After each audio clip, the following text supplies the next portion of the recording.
so. No, no, no, no. I don't think so. No, no, no, no. It's never, ever, ever, ever, ever, ever gonna happen. Hey Google daddy, UPSC की परीक्षा के लिए कौन सी किताबें पढ़नी चाहिए? वाह, कितना सरल प्रश्न पूछा है। किंतु एक बात है, तुम जैसे मूर्खों को ये तक मालूम नहीं है कि यूपीएससी में कौन कौन सी किताबों का अध्ययन करना चाहिए। किंतु प्रश्न इतना सरल होते हुए भी मैं तुम्हें इसका उत्तर दूंगा, क्योंकि मैं किसी सरल में और कठिन में भेद नहीं करता। सबसे पहले तुम लोग को समझना होगा यूपीएससी क्या होता है, क्योंकि कई मूर्ख तो ये भी नहीं जानते कि यूपीएससी होता क्या। यूपीएससी का मतलब होता है उत्तर प्रदेश सेकेंडरी एग्जाम। लेकिन गूगल डैडी, मेरे टीचर तो कहते हैं यूपीएससी का मतलब यूनियन पब्लिक सर्विस कमीशन होता है, जिससे लोग आईएएस बनते हैं। अच्छा, यूपीएससी का मतलब यह होता? कोई बात नहीं, घबराओ मत। मैंने कहा ना, चाहे प्रश्न कितना भी कठिन हो, कितना भी सरल हो, मैं उसमें भेद नहीं करता। तो अब इस कठिन प्रश्न का उत्तर भी मैं तुम्हें आज दे ही देता। एक बात ध्यान रखो, जो जो किताबें मैं तुम्हें बता रहा हूँ, जो जो पुस्तकें मैं तुम्हें बता रहा हूँ, उन्हें एक कागज पेन लेके लिख लो। अगर कहीं भूल गए तो ये मत कहना कि तुम्हारा आईएएस में सिलेक्शन नहीं हुआ। तो जो पहली किताब तुम्हें पढ़नी है, थोड़ा ध्यान से लिखो। वो इतनी मोटी होनी चाहिए। 748 पेज वाली जो किताब है वही पढ़ो। यह बहुत महत्वपूर्ण किताब है। अगर यूपीएससी की परीक्षा पास करना चाहते हो तो 748 पेज की ये वाली किताब पढ़ो, जिसे स्वयं श्री डॉक्टर फलाने ढीमगिने ने लिखा। इस किताब में सारे प्रश्नों के उत्तर तुम्हें मिल जाएंगे। दूसरी किताब, ध्यान से लिखो, 995 पेज की इतनी मोटी किताब आती है, जिसमें यूपीएससी की परीक्षा की सारी बातें लिखी हुई है। कौन कौन से प्रश्न आएंगे सब इसी के अंदर है। इसे स्वयं डॉक्टर उन्होंने लिखा। डॉक्टर है वो, पीएचडी की है उन्होंने। डॉक्टर उन्होंने, समझ रहे हो? अरे मूर्ख हो, कहाँ समझोगे? उन्होंने मतलब जिस व्यक्ति का नाम दे रहा है, और डॉक्टर उन्होंने मतलब उनका स्वयं का नाम है। तो 995 पृष्ठ की वो किताब लेना कदापि मत भूलना। अगली जो किताब आती है उसको थोड़ा ध्यान से लिखो। श्रीमान फराने पब्लिकेशन की दिल्ली वाली किताब आती है। इसमें 1045 पेज है। ये डॉक्टर साहब डबल पीएचडी ने लिखी है। ध्यान रहे, जब भी ये किताब मार्केट से खरीदने जाओ तो ध्यान से देख लो पेज खोल करके कि ये डॉक्टर साहब डबल पीएचडी वाले हैं कि नहीं। कहीं तुमने ऐसा कर लिया कि दिल्ली की पब्लिकेशन की नहीं ली, या फिर डॉक्टर साहब सिंगल पीएचडी हैं और तुमने वो 995 वाली ले ली, फिर नहीं तुम्हारा सिलेक्शन होगा। आईएएस बनना है कि नहीं? मैं तो देखो स्वच्छंद रूप से तुम्हें बता रहा हूं कि कौन कौन सी किताबें पढ़नी है, क्योंकि तुमने मुझसे ऐसा प्रश्न कर लिया। हालांकि ये प्रश्न का उत्तर मैंने कभी किसी को नहीं दिया, क्योंकि मैं जानता हूं कि अगर मैंने उन किताबों के बारे में बता दिया होता आज से पहले, तो हर बंदा आईएएस बन जाता। फिर जनता कहाँ रह जाती? राज किस पे होता? ये मुखर्जी नगर, राजेंद्र नगर में जो इंस्टीट्यूट चलते हैं, कोचिंग सेंटर चलते हैं, इनका क्या होता? लेकिन आज दिल में पत्थर रख करके मैंने ये घोषणा कर दी कि आज तुम ये वाली किताबें पढ़ लो और तुम्हें किसी कोचिंग की जरूरत नहीं पड़ेगी। इससे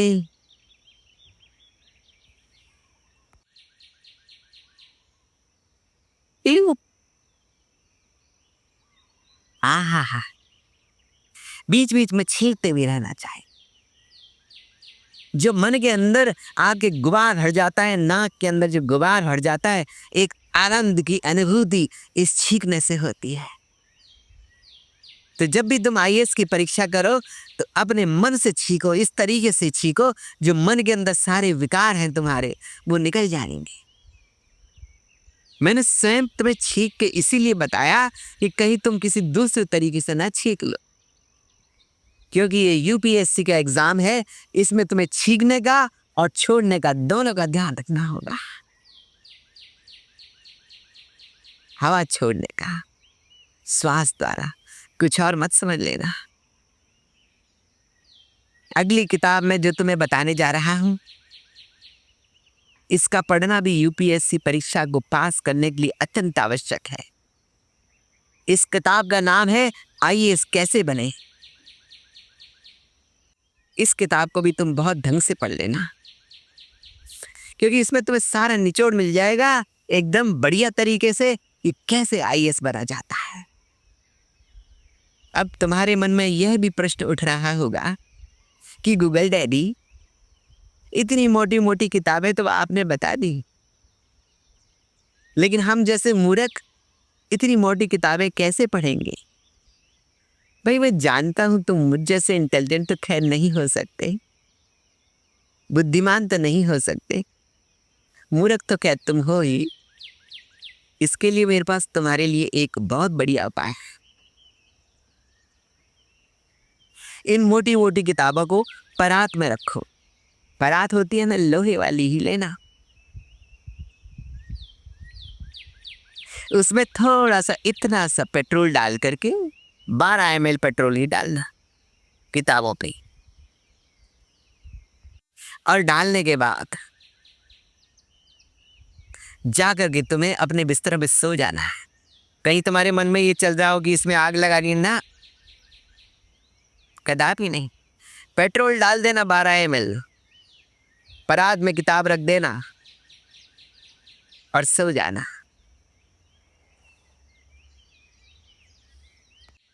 इससे क्या होगा? ये उपाय है। इस उपाय को करने से तुम्हारी बुद्धि का प्रकाश बढ़ जाएगा, और जब तुम्हारी बुद्धि का प्रकाश बढ़ जाएगा तो तुम्हारी बुद्धि जल उठेगी, और जब तुम्हारी बुद्धि जल उठेगी तो बुद्धि का इंजन स्टार्ट हो जाएगा, और बुद्धि का जब इंजन स्टार्ट हो जाएगा तो बुद्धि के इंजन पे एक्सीलेटर मार के फरफरा के निकल जाओगे, तुम एग्जाम में पास हो जाओगे। लेकिन ये विधि सबको नहीं बतानी है, अपने तक सीमित रखनी है। जब तुम आईएएस बन जाओ तो क्या करोगे? विधि तो मैंने तुम्हें बता दी। अब तुम्हें कोई आईएएस बनने से रोक नहीं सकता, क्योंकि किताबें मैंने तुम्हें ऐसी बता दी हैं। लेकिन जिस दिन तुम आईएएस अधिकारी बन जाओ, उस दिन बस मेरी एक बात याद रखना।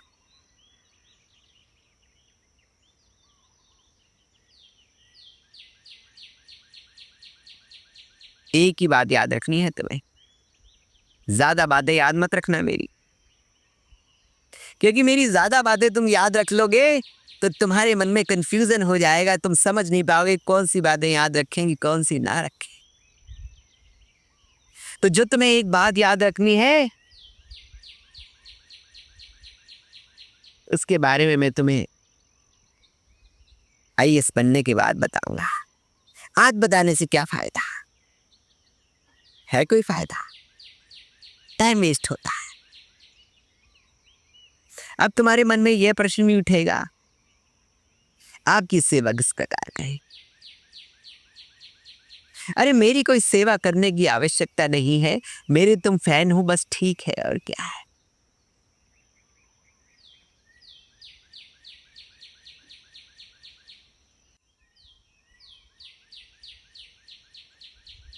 जिस दिन आईएएस बन जाओ, आके मेरे चरणों में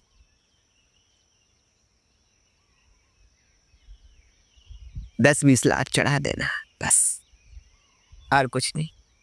क्या लेना है तुमसे मुझे? कोई लालच नहीं है मेरे को, कोई भी लालच नहीं है मेरे को। जो 10-20 लाख भी तुम मेरे चरणों में चढ़ाओगे उसको भी बस मैं ऐश ही करूंगा और कुछ नहीं करूंगा उनका। अब तुम इसका मतलब तो नहीं समझ पाए होगे, मुझे लगता है कि बुद्धि नहीं है तुम्हारे अंदर। अब नहीं समझ पाए तो मैं क्या कर सकता। अब हर चीज थोड़ा समझाने बैठूंगा मैं तुम्हें, कुछ अपनी बुद्धि भी लगा के समझना होगा ना।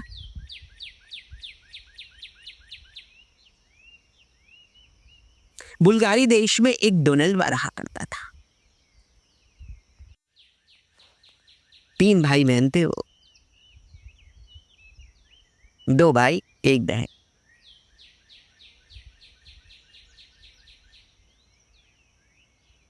पापा उसकी नौकरी करते थे, क्लर्क थे, बाबू सरकारी। अच्छी खासी पगार आती थी, ऊपर से ऊपर का भी आता था। क्योंकि देखो 3 बच्चे पालना इस महंगाई में इतना आसान तो नहीं है। रोज अपनी कार में ऑफिस जाया करते, छोटी वाली गाड़ी थी, और ऑफिस से घर आया करते। एक दिन डोनाल्ड ने कहा कि पापा, आप सुबह जाते हैं रात को आते हैं, लेकिन आप ये नहीं जानते कि घर में कितने चूहे हो गए। कभी आपने सोचा है घर के बारे में कि कितने चूहे रात को डोलते हैं, दिन में डोलते हैं? आप तो अपनी नौकरी में लगे, आपको कोई घर का होश नहीं। इतना जलील किया अपने बाप को डोनाल्ड ने कि उसकी आंखों में अश्रु आ गए।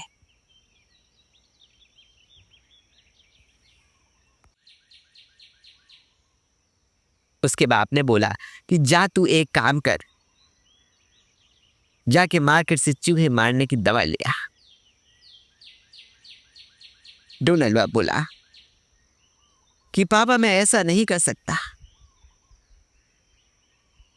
बोले क्यों नहीं कर सकता? तू नहीं चाहता कि चूहे मर जाएं? बोला नहीं पापा मैं चाहता तो हूं, लेकिन मैं ये नहीं चाहता कि मैं स्वयं जाके लाऊं। आप क्या करोगे? उसके बाप को बात समझ में आ गई, ये तो हरामखोर है, ये कामकाज का नहीं। उसने अपने मंझले बेटे को बुलाया कि बेटा तू जाकर भी चूहे मारने की दवा लिया। मंझले बेटे ने भी मना कर दिया। बोले पापा मैं क्या करूंगा, तुम तो रोज जाते ही हो, ले आना रास्ते में से। उसके बाप को समझ में आ गई कि दूसरा बेटा भी नालायक। अब उसने अपने तीसरी संतान को बुलाया, लड़की थी तीसरी संतान। उसने कहा बेटी तू जाकर के मार्केट से चूहे मारने की दवा ले आ। लड़की बोली पापा चूहे मारने की क्या जरूरत है, क्यों ना हम चूहों को पकड़ लें। वो जो आता है ना चूहे पकड़ने वाली चूहेदानी, उसने। बाप बोला वाह कितने सुंदर विचार है मेरी पुत्री के। बोला ठीक है बेटा ऐसा ही करेगी, चूहे मारने को मुझे पकड़ लेते। तो लड़की बोली कि ठीक है पापा, कल आते वक्त आप वो चूहे पकड़ने वाली दानी ले आना। पापा को लगा कि लड़की भी हरामखोरी है, मुंह से बुड़बुड़ कर देती है। पापा को समझ में आ गया कि तीनों औलादें उनकी कैसी।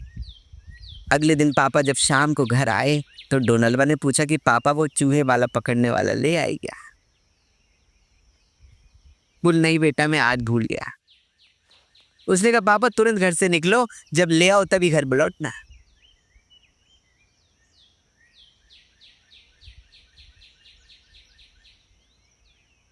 पापा निकल गए।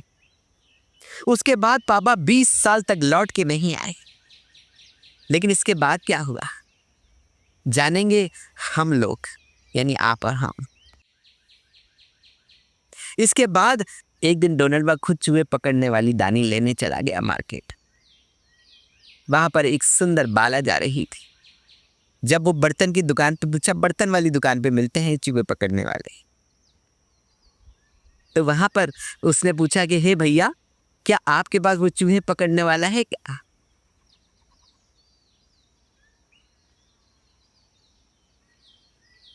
इससे पहले कि दुकानदार जवाब देता, वहां से एक मधुर आवाज और आई। उस आवाज ने भी कहा कि भैया, आपके पास वो चूहे पकड़ने वाला है क्या? सुंदर मधुर आवाज सुन के बरबस ही डोनाल्डा की नजर उसकी तरफ मुड़ी तो उसने क्या देखा, एक सुंदर लड़की उसके सामने खड़ी है। उनके घर में भी चूहों की प्रॉब्लम थी। डोनाल्डा ने कहा सेम पिंच। लड़की ने भी कहा सेम पिंच। जब दोनों के इतने विचार मिलते थे, दोनों के घर में चूहे थे, तो प्यार होना तो स्वाभाविक था। दोनों को एक दूसरे को देखते ही प्यार हो गया। दुकानदार ने इतने में जवाब दिया, मेरे पास चूहे पकड़ने वाला तो एक ही है। लड़की ने कहा कि अब क्या करे?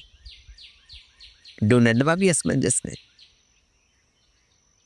कौन ले? दिक्कत तो यहां पर आ गई। इतने में लड़की के मन में एक विचार आया। उसने बोला डोनाल्डा से कि क्यों ना ये चूहे पकड़ने वाला तुम ही रख लो, और क्योंकि चूहे पकड़ने वाले एक ही है तो मैं तुमसे विवाह कर लेती हूँ। हम दोनों का घर ही एक हो जाएगा, तो आपस में डिस्ट्रीब्यूशन हो जाएगा। भाई दोनों चूहे पकड़ लेंगे, उसमें क्या हो गया? डोनाल्डा को आइडिया पसंद आ गया।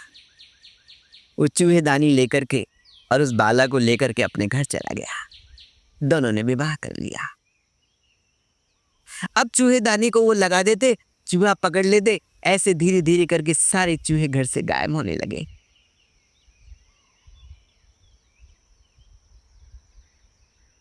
एक दिन वो आया जब घर से सारे चूहे गायब हो गए। तब तक 6 महीने शादी को बीत चुके थे। डोनाल्डा और बाला का प्रेम 6 महीने तक चला। जब चूहे गायब हो गए तो इनका प्रेम भी गायब हो गया, क्योंकि उसकी भी इतनी उम्र होती।